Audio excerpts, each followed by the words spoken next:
यह सत्य कथा तमिल आध्यात्मिक साहित्य के महान लेखक और भगवान श्री राम के भक्त महान तिरुवल्लुवर के जीवन से संबंधित है। यह महान संत आज से लगभग 2500 वर्ष पूर्व तमिलनाडु राज्य में हुए थे। यह अत्यंत ही सरल स्वभाव, उदार मना और बेहद सादगी से जीवन जीने वाले संत थे। अपने अपने परिवार का निर्वाह करने के लिए यह सूत काटकर कपड़ा तैयार करते और फिर उसे बाजार में ले जाकर बेचते।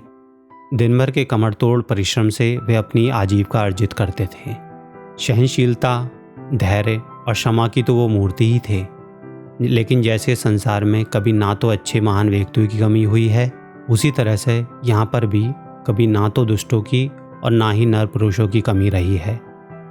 एक दिन जब वे बड़े परिश्रम से तैयार की हुई एक बहुमूल्य साड़ी को लेकर बाजार में उसे बेचने के लिए बैठे थे, तो दूसरे लोगों की तरह एक नवयुवक भी वहाँ पर आ गया। वह दुष्ट प्रकृति का था और संत तिरुवल्लुवर की ख्याति से जलता था।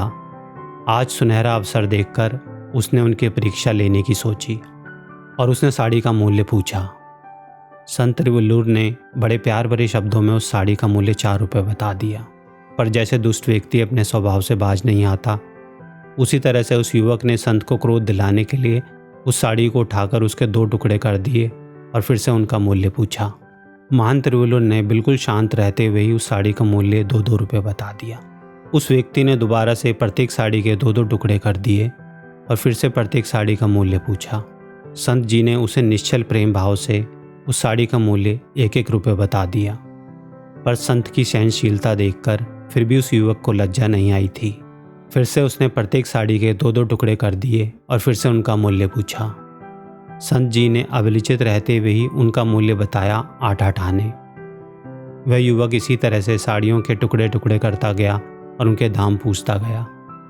वह सोच रहा था कि कभी न कभी यह व्यक्ति क्रोधित होगा ही और उसे अवश्य ही कुछ कहेगा और तब वह संत को सार्वजनिक रूप से अपमानित करेगा। लेकिन संत तिरुवल्लुवर के हृदय में तो क्रोध का अवलेश भी नहीं था। वह युवक को उसकी दुष्टता का कोई उत्तर दिए बिना शांत स्वभाव से मूल्य बताते गए। आखिरकार जब फाड़ते फाड़ते वह साड़ी बिल्कुल तार तार हो गई, तो वह युवक साड़ियों के रेशों का गुच्छा संत जी के सामने फेंकते हुए बोला, अब इसमें क्या रह गया है जो इसके पैसे दिए जाएं।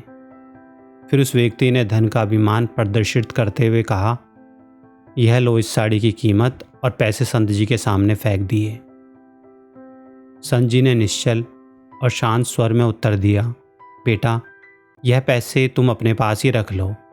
जब तुमने यह साड़ी खरीदी नहीं तो तुमसे इसके पैसे क्यों लूं?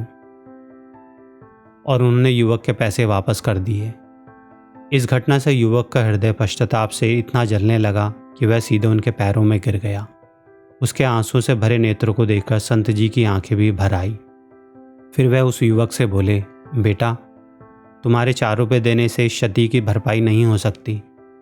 क्या तुमने कभी सोचा है कि साड़ी को इतना सुंदर रूप देने के लिए कितने लोगों को अथक परिश्रम करना पड़ा है? क्या तुम्हें पता है कि कितनी मुश्किलों से किसान ने कपास की फसल प्राप्ति की होगी? उसे धुनने और सूत बनाने के लिए कितने लोगों ने अथक परिश्रम किया होगा और अपना अमूल्य समय दिया होगा? मेरे परिवार ने उसे एक मूल्यवान और सुंदर साड़ी बनाने के लिए कितनी मेहनत की होगी। उनके गहन बोध से भरे इन शब्दों को सुनकर वह व्यक्ति रोकर उनसे कहने लगा, तो आपने मुझे पहले यह गलत काम करने से क्यों नहीं रोक दिया?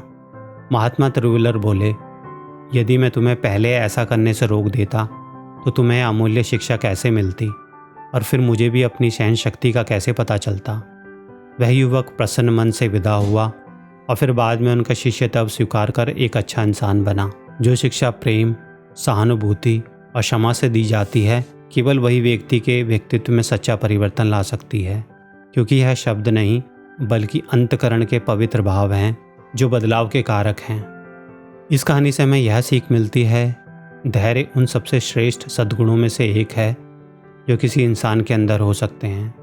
इसे सीखना एक मुश्किल सबक जरूर हो सकता है, लेकिन इसका फल इंतजार करने लायक है।